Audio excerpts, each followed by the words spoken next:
Olá, seja muito bem-vindo a mais uma aula do nosso quadro Mestres da Indústria. Aqui com a gente está o convidado Camilo Bueno, o professor que vai dar uma aula aqui para a gente sobre como se tornar um líder da produção.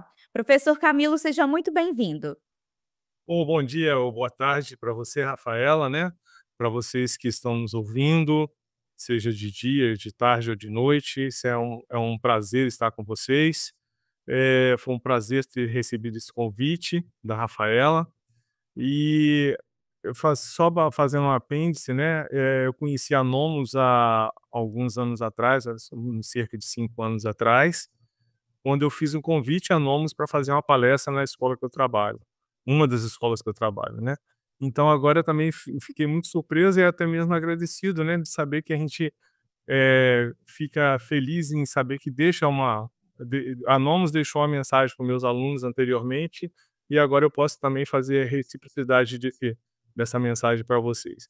Bom, a gente vai estar conversando hoje sobre, como se tornar um líder de produção e levar a sua equipe ao sucesso, tá? Meu nome é professor Camilo Bueno, eu trabalho aqui em Vitória, no Espírito Santo, trabalho em escolas de nível técnico médio, tá?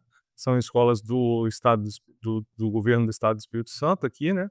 E a gente, tenta fazer com que esses novos técnicos entrem no processo da produção, a produção industrial. Aqui nós temos algumas indústrias que até são de nível nacional, Vale do Rio Doce, e internacional, Vale do Rio Doce, ArcelorMittal e outras mais, a Garoto e mais algumas, né. E a gente tenta fazer levar os nossos alunos a entender que a profissão de técnico em administração, no caso, que é uma das profissões que pode ser utilizadas, na produção, né, é uma situação interessante que o aluno possa entender que ele vai chegar e pode obter sucesso também como técnico de produção, tá?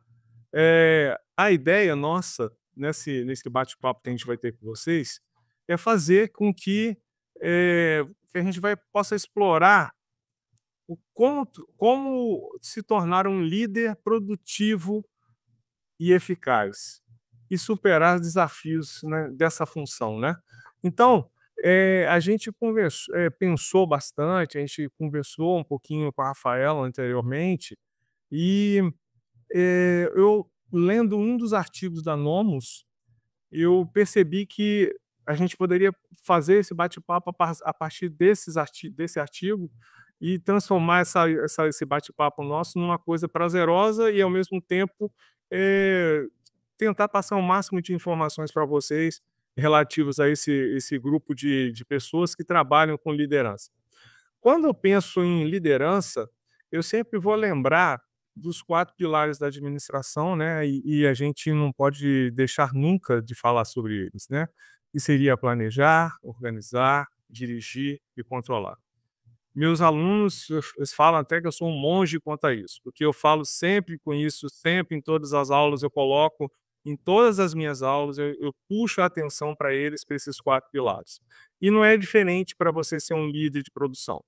Líder de produção, ele tem que primeiro planejar. Essa visão de planejamento, ela é fundamental, dentro do contexto da administração de produção. Se você não planeja, você fatalmente não vai ter um sucesso no futuro. E hoje em dia, então, com o advento de vários, mecanismos tecnológicos, como as IAs hoje, você tem que estar com o seu planejamento sempre, sempre, sempre em evidência e mostrando isso para os seus liderados. Quando você pensa em fazer, liderança, você tem que fazer com que os seus liderados entendam de uma forma bem prática o que você quer e como você quer que seja feita essa situação. Seja ele em qualquer tipo de indústria. Aqui no Espírito Santo eu posso dar exemplo de vocês da Chocolates Garoto. Bom, beleza, fábrica de chocolates, produz chocolates. Mas, ao mesmo tempo, eu também tenho a Vale do Rio Doce, que trabalha com mineração, que muda, pega o minério e transforma ele em aço. Então, para isso, são temas diferentes, mas ao mesmo tempo são da mesma magnitude e os técnicos em administração acabam entendendo isso, que ele possa trabalhar em qualquer área e ele vai precisar das mesmas coisas. Primeiro, planejar. Segundo, se organizar. E essa organização vem a partir de algumas prerrogativas que a gente pode utilizar, algumas ferramentas administrativas que a gente pode utilizar. Por exemplo, o 5S, que parece que é uma coisa simplória até dentro das administrações e dentro das organizações que a gente trabalha, mas quando os seus comandados entendem a filosofia japonesa do 5S, que eles começam a entender que se eles tiverem as coisas organizadas, eles conseguem produzir mais e que fica mais fácil para eles, então eles começam a entender que tudo funciona com planejamento e organização. Então, dentro desse contexto, o líder de produção ele é essencial para garantir a qualidade da produtividade. No chão de fábrica mesmo, onde a gente pensa que esse vídeo possa atingir melhor, né? São pessoas que têm níveis diversos, né? Eu posso ter desde um técnico em administração, um técnico metalúrgico, ou diversas outras formas de técnicos, né? Mas o fato é que eles entendem quando a gente fala que tem que ter planejamento e organização dentro da empresa. Se eu não faço isso de forma normal e faço que eles entendam isso, né? Eu pego até cito até um autor que a gente chama de Rubem Alves, né? Que ele fala no livro dele das ostras felizes não fazem pérolas. E eu faço isso com a minha equipe, eu mostro isso para a minha equipe. Se vocês não estiverem incomodados com o que vocês estão fazendo, vocês não vão conseguir alcançar produtividade e com eficiência. Isso não quer dizer que eu tenho que ser uma pessoa grosseira, isso não quer dizer que eu tenho que ser uma pessoa que vai cobrar de uma maneira mais áspera as pessoas, isso não quer dizer que eu tenho que ser um cara efetivamente que fica marcando pressão em cima de ninguém. O fato é que, quando eu sou um líder nato e eu consigo fazer isso com meus comandados, as pessoas começam a entender que elas podem fazer e fazer melhor, porque elas não só vão ser cobradas, e sim porque elas vão ser proativas e vão conseguir fazer esse processo funcionar melhor, certo? Então, e aí eu mostro para os meus alunos lá no segundo grau, né? Os técnicos em administração. Olha, e isso pode ser um divisor de águas para vocês. Vocês estão aqui no primeiro ano, no segundo ano, no terceiro ano, e vocês podem sim conseguir empregos nessas áreas. Aí logo a primeira coisa que eles me perguntam é o quê? Ah, mas isso paga quanto? Paga bem? Não paga bem? Eu falei, ó, vai depender só de você. Se você vai parar no tempo e não vai se especializar, ou se você vai continuar estudando diariamente, buscando melhorar a sua produtividade, buscando novas tecnologias sempre para compartilhar com o grupo que você está inserido. E isso é uma coisa muito interessante que, quando como professor, eu consigo passar isso para os meus alunos, eles depois, quando eles vão ser liderados dentro de um grupo lá na indústria, eles efetivamente lembram de tudo aquilo que eu falei dentro da sala de aula. Eu tenho alguns alunos que já estão trabalhando, interessante. Aí, quando a gente passa isso para eles falam, levanta a mão e fala: professor, isso já acontece na nossa empresa. Eu já pego aquilo que eu aprendo com o senhor aqui, levo para lá e as coisas acontecem de maneira diferente. Aí eu começo a colocar aquilo que eu aprendo aqui com o senhor e eles já estão me olhando de maneira diferente. Aí o outro já dá o exemplo: ó, eu fui promovido, eu saí do setor de tal e fui para o setor tal porque eu demonstrei proatividade, eu demonstrei que eu sabia fazer as coisas. Aí funciona dessa maneira, tá? Então eles querem saber: mas isso dá dinheiro, professor?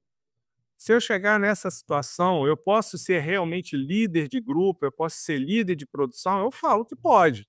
E aí a gente fez uma pesquisazinha dentro até do artigo da Nomos, que falava que a média de salário, né, das pessoas hoje são em torno de R$ 4.000, média salarial Brasil. E a variação é de 3 a 7.000.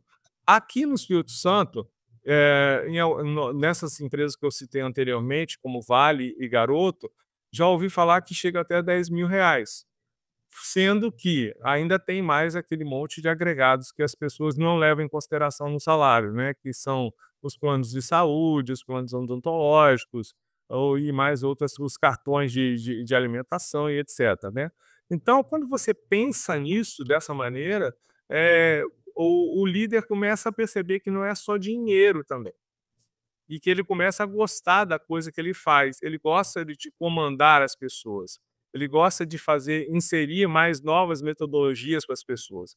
Então, isso também é uma coisa que garante com que ele vá para o ambiente de trabalho de maneira diferente, né? Então, quando ele chega nesse ambiente de trabalho, que ele lembra dos 4 pilares da administração, que é planejar, organizar, dirigir e controlar, ele começa a entender que o terceiro item, que é direção, ele tem que exercer de uma maneira em que ele acolha as pessoas, que ele consiga transformar essas pessoas, tirar o melhor dessas pessoas, né? Porque todos esses profissionais que trabalham com ele, na equipe dele, são profissionais já que estão ali, que já foram escolhidos pelo RH anteriormente, são pessoas capacitadas para estar naquele ambiente.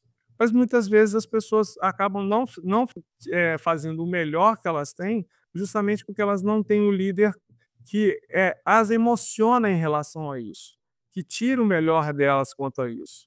Então, é esse momento em que a gente começa a trabalhar o líder. Também a gente pode formar esse líder de uma maneira bem interessante. Eu tive um exemplo numa das empresas que eu trabalhei anteriormente, em que eu tinha um líder, ele era líder nato, essa pessoa, e nós percebíamos isso, né? Eu era do RH nessa época, nós percebíamos isso e tentamos colocar essa pessoa para ser líder de grupo. Foi uma decepção. Ele conseguia exercer a função de liderança dentro do grupo, mas enquanto ele não tinha o cargo. Após a gente passar esse cargo para ele de ser líder de grupo, aconteceu um fato interessante, ele andou para trás, ele não conseguiu mais, exercer aquela liderança que ele fazia anteriormente. Que isso nos decepcionou bastante, deixou todo mundo triste, a ponto do rapaz até pedir demissão, porque ele queria voltar a ser a pessoa anterior que ele era. Mas foi um erro que nós cometemos, nós como gestores cometemos na época, de ter colocado ele no cargo de liderança, mas não ter formado ele como líder de fato. Ele era um líder nato, mas não tinha uma formação profissional adequada para o cargo nesse momento. Então nós colocamos aí, depois que ele pediu para ser demitido, a gente não demitiu ele, mas a gente colocou ele em outra empresa do grupo e, ao mesmo tempo, colocamos ele para estudar. Aí encaminhamos ele para o Senac, na época, e a partir do Senac ele teve mais melhorou a sua formação, percebeu que ele não podia parar de estudar nunca, né? E por aí aconteceu fatos interessantes, que foram o quê? Ele melhorando a sua capacitação técnica, ele voltou a ser uma pessoa que sim conseguia fazer a liderança do grupo, né? Quando a gente pensa também nisso, eh, a gente percebe que, para ser líder, a gente tem alguns requisitos, né? A experiência prática no setor é uma delas, né? Você tá lá dentro do grupo, e você ter uma experiência no setor é fundamental, né. Eu sempre cito um chefe de cozinha, eu gosto de citar esse exemplo do chefe de cozinha. O chefe de cozinha não está na cozinha por acaso, ele não é chefe de cozinha por acaso. Por quê? Porque ele começou descascando batatas. Se ele não tivesse começado descascando batatas, se ele não tivesse começando sendo ajudante de cozinha, ele nunca poderia ser o chefe de cozinha. Para que ele chegasse a esse patamar de líder da cozinha e ele pudesse, ser reconhecido nacional e internacionalmente, aí eu cito o Alex Atala, até que é o dono do Dom ali em São Paulo, ele teve que descascar batatas. E esse conhecimento do descascar batatas, esse conhecimento de ser auxiliar de cozinha, esse conhecimento de ser o cozinheiro antes de chegar a ser o chefe de cozinha, agrega valor para ele, para que depois ele seja um grande líder e ele seja somente o criador e o idealizador das ideias. Ou seja, ele planeja primeiro e ele passa para os demais, a equipe dele de cozinheiros e até outros chefes de cozinha, e eles executam esse processo. Aí funciona de fato o que a gente pensa, o que a gente ensina nas escolas. Primeiro você passa pela experiência prática no setor, no caso, setor industrial ou setor comercial. Depois você tem o conhecimento técnico gerencial que você tem que aprender. Aconteceu isso com um colega que ele pediu até para ser demitido. Ele não tinha esse conhecimento gerencial, então ele se perdeu um pouco. O poder subiu a cabeça, vamos falar assim.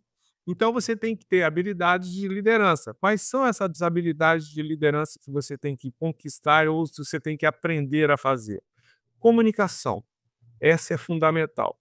A comunicação tem que ser clara, concisa e objetiva. Você tem que fazer a comunicação para o CEO da empresa, como você faz comunicação para a pessoa que limpa a sua empresa. As 2 pessoas, tanto o CEO quanto o cara que limpa a empresa, eles têm que entender a comunicação que você fez. Não é para desligar o disjuntor. Então não é para ser desligado o disjuntor. Tanto o faxineiro quanto o CEO da empresa têm que entender essa situação, tá? Então a comunicação ela tem que ter essa visão primeiro, clara e concisa, e ao mesmo tempo você tem que ter feedbacks dessa comunicação. As pessoas têm que dar retorno para você do que elas entenderam daquela comunicação que você fez, para que isso possa ser um processo enriquecedor para você que é líder no processo. Se você recebe esses feedbacks, você automaticamente pode fazer ajustes no seu planejamento. Esses ajustes eles têm que ocorrer, eles podem ocorrer semanalmente, como eles podem ocorrer de 15 em 15 dias, como eles podem ocorrer de mês em mês, ou de 2 em 2 meses, de 3 em 3, como você achar necessário e na velocidade que a sua empresa funciona, tá? O trabalho em equipe, ele tem que ser uma coisa, mais uma das habilidades da liderança, é mais uma das coisas que você tem que fazer com que as pessoas entendam que há necessidade desse processo. Eu só consigo trabalhar em equipe se eu conheço a pessoa que trabalha do meu lado. Essa afinidade, ela é fundamental. Fundamental por quê? Aí eu volto a citar um outro exemplo, ah, de uma dessas empresas que eu trabalhei, e que a gente tinha o costume de tomar café com os nossos funcionários. Eu, pelo menos, fazia isso com muita frequência. E tinha um rapaz que ele era sempre muito expansivo, brincalhão, e todo mundo gostava dele. De repente, um dia a gente chegou e esse rapaz estava no canto, quietinho, lá acuado, tal, e não estava falando nada com ninguém. Aí eu fui e perguntei a um dos colegas o que estava acontecendo, o colega falou: "Ah, o filho dele está hospitalizado, e tá a esposa e o outro filho maiorzinho estão lá no hospital, tá todo mundo lá, porque eles não têm ninguém aqui na cidade". Aí eu me virei para ele e falei assim: "Vá para o hospital e só volte quando seu filho melhorar". Veio o outro detalhe que a gente faz, e deve fazer como líder. Você faz eu liberei o funcionário para ele ir atrás da família dele, mas ao mesmo tempo eu entrei em contato com o hospital pelo conhecimento que a gente tinha e consegui que os médicos atendessem o filho dele da melhor maneira possível e 15 dias depois ele estava de volta ao emprego e falando assim: "Ah, o que você precisar, você pode contar comigo". Eu falei a presença sua aqui, alegre de novo, já é um alerta para nós aqui da empresa, que a empresa estava sentindo a sua falta. Então esse processo, o líder tem que ter essa percepção dentro da sua equipe. Ele tem que perceber como estão os colegas, ele tem que fazer com que os colegas passem a entender que o outro que está ao seu lado é fundamental para que a sua tarefa ela possa ser produzida com eficácia, certo? Outra coisa também é a delegação de tarefas. Ah, o líder não precisa fazer tudo. Ele tem que realmente fazer com que a sua equipe se sinta importante. E aí a delegação é fundamental, que ele delega as tarefas e aí, sendo assim, ele tem muito mais tempo para fazer o planejamento, ele tem muito mais tempo para observar os seus funcionários e até mesmo ou verificar quando alguém está triste ou não, e por que que ele está triste, né. Foi uma das coisas que aconteceu comigo. Então funciona dessa maneira, e quando eu passo isso com meus alunos, de nível médio principalmente, eles começam a entender essa facilidade de como eles, como colegas ali de escola, como que eles têm que se portar uns com os outros, ter mais empatia com o outro. Por que que eu vou futucar o outro quando ele está quieto? Ninguém sabe o que está acontecendo com ele. Então é nesse momento que o líder tem que ter essa percepção também de como é que as pessoas estão, tá? Hã Os cursos, né, então que fazem agregam valor às pessoas que querem ser líderes, né, são fundamentais. Você não pode parar, né, no tempo e no espaço. Você tem que estar sempre estudando, você tem que estar sempre lendo. E aí eu tenho uma coisa agora que aconteceu, que eu achei que foi uma coisa maravilhosa, que aconteceu no Brasil, eu acho que até no mundo todo está seguindo essa mesma tendência, que foi a retirada dos celulares das salas de aula, né. Em empresa normalmente não acontece muito isso, né, os celulares são deixados nos armários, né, até porque dependendo da empresa você não pode estar com o celular nunca na área de trabalho, né, tipo uma Vale do Rio Doce ou mesmo uma Garoto, que depende de muita atenção na produção, né, que você não pode errar, que se você errar você pode botar todo mundo em risco, né, e é uma das coisas que eu chamo a atenção dos meus alunos em função disso, né.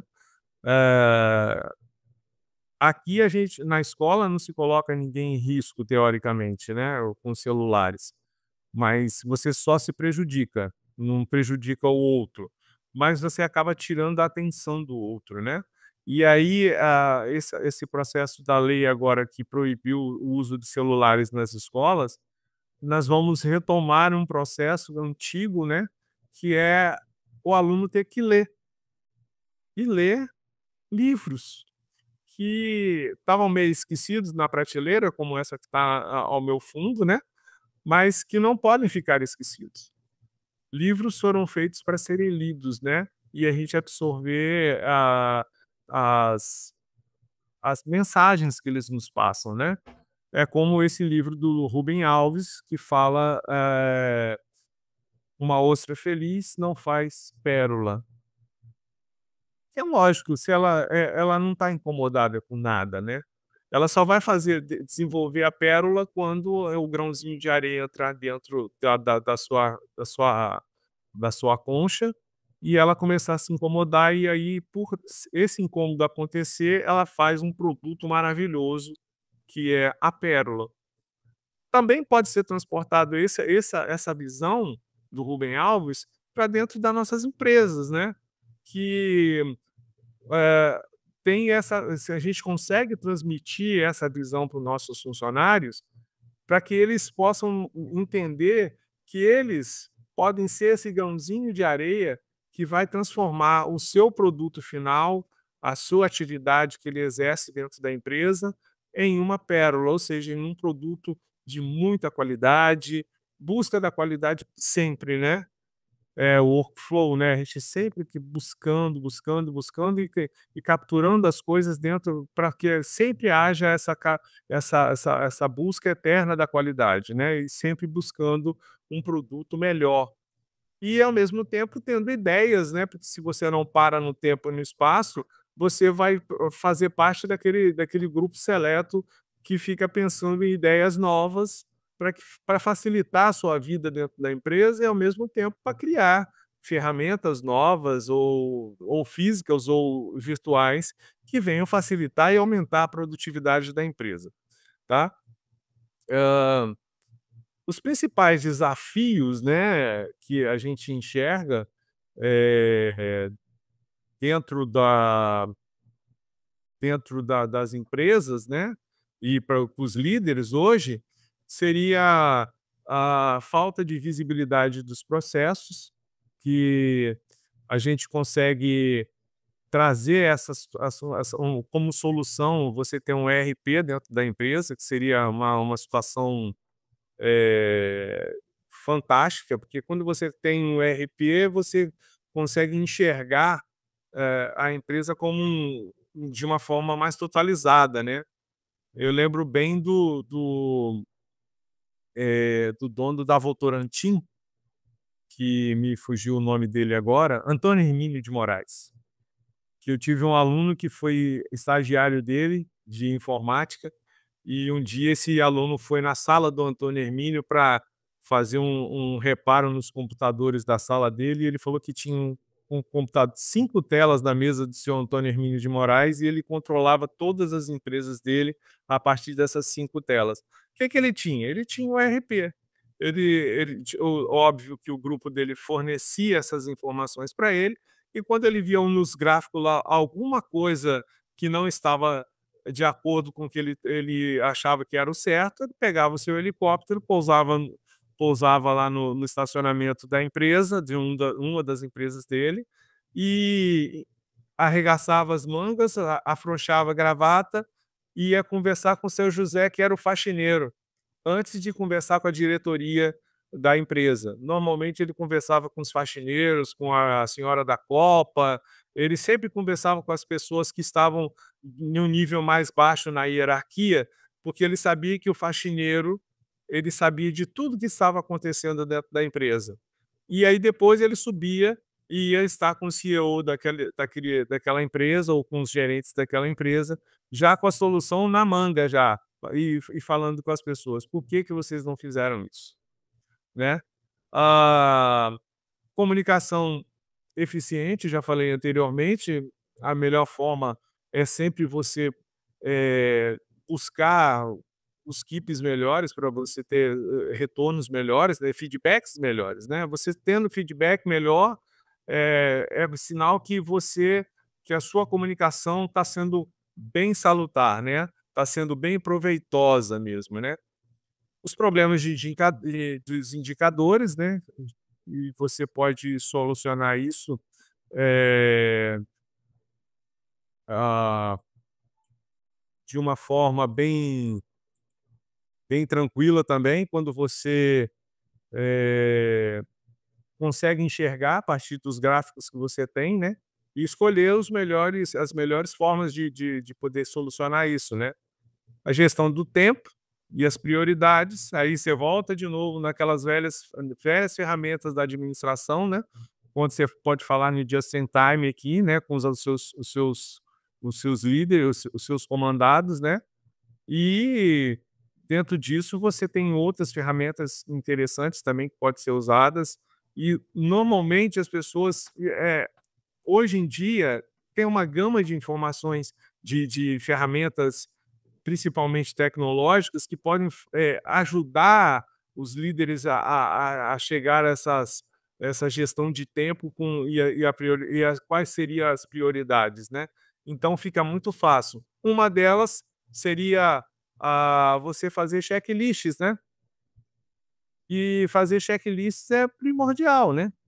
E dentro desses checklists você coletar dados, estabelecer as prioridades, definir qual seria a ferramenta adequada, se é um ERP, se são planilhas, de Excel, pode ser, otimizar mais o que você tem de melhor dentro em equipe para você poder alcançar melhores resultados, né. e promover sempre uma comunicação de uma maneira eficaz, né, que as pessoas realmente te entendam e possam você possa alcançar um êxito melhor, né. Outra coisa que a gente lembra aqui, né, que, quando a gente falou aqui agora anteriormente, na tecnologia, né. Tecnologia hoje é a base de tudo, né. Hoje nós não temos mais nenhuma empresa que não utilize de tecnologia para trabalhar. Hã, mas mesmo assim, a gente estava conversando lá com meus alunos, foi interessante que a gente descobriu que o virador de vagões da Vale do Rio Doce ainda utiliza o Windows 95. Aí o pessoal falou assim: "Mas poxa, não tem nem mais como atualizar isso, né?" Aí eu falei assim: "Olha, eu não sei, mas talvez para a Vale, pelo tamanho da Vale, a Microsoft até arranje talvez até atualizações para o Windows 95, porque é um software, que funciona para a Vale ainda, para virar o vagão para despejar o minério e transformá-lo em aço posteriormente, né. Então isso funciona é interessantíssimo como que as coisas evoluíram, mas para algumas coisas a tecnologia mais antiga ainda funciona, né. Automação e digitalização de processos, fundamental, né, você digitalizar os processos hoje em dia, que aí você pode enxergar a partir do ERP também, né.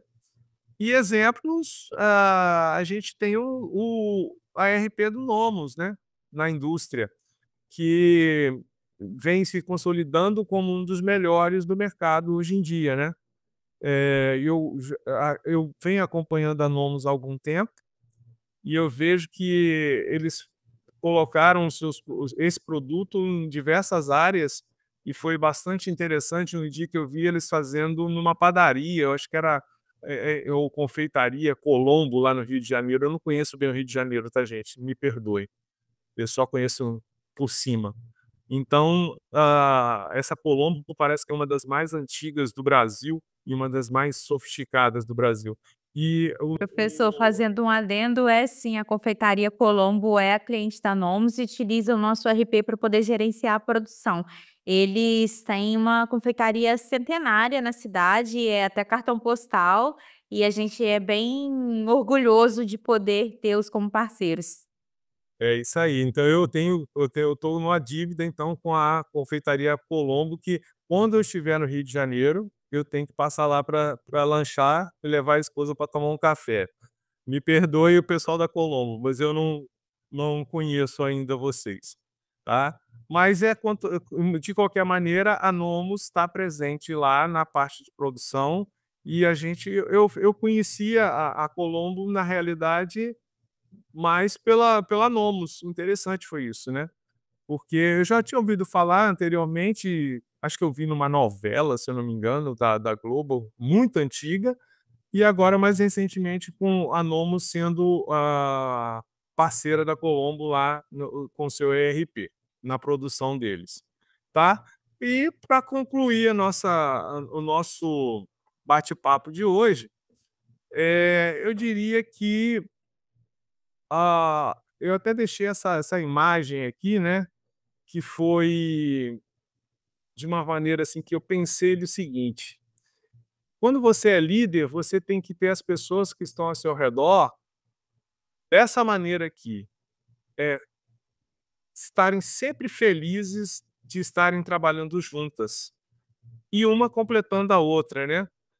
Porque se você a gente normalmente passa mais tempo, o maior quantidade de tempo da nossa vida, a gente acaba passando com os nossos colegas de trabalho. Então, se você consegue, exercer uma liderança em que as pessoas têm essa felicidade de estar trabalhando com você e de estar alcançando êxito com você, esse acho que é o melhor feedback que você pode ter da sua comunicação, da sua vontade de liderar pessoas. Eu acho que era isso que eu tinha para falar, né.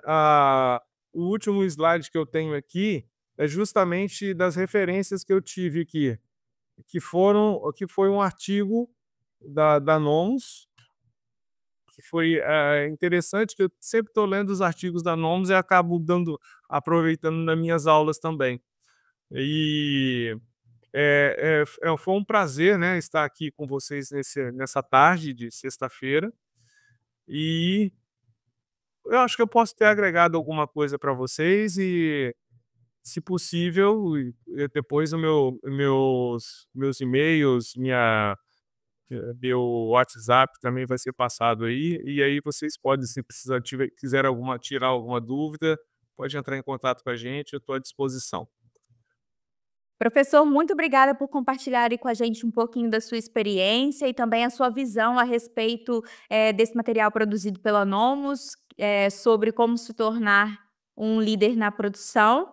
Você trouxe aí bastante bagagem e visão a respeito da sua vivência, né, da sua experiência, tanto, como em loco ali dentro da indústria, como funcionário, como também a visão de sala de aula. Esse material é feito para quem está começando, está pensando em adentrar aí no mercado da indústria, como para quem já trabalha na indústria e está almejando aí cargos de liderança. Então, a gente espera que aqui você possa ter alguns insights sobre qual é o melhor caminho para você avançar aí nesse objetivo. Quero agradecer a sua participação. Fique aí com outros materiais produzidos tanto para essa trilha Mestres da Indústria, como também tantos outros conteúdos de valor que a gente traz aqui com especialistas, produzidos pela equipe da Nomus e do Blog Industrial, feito pela Nomus. Um abraço para você, até o próximo vídeo. Tchau, tchau.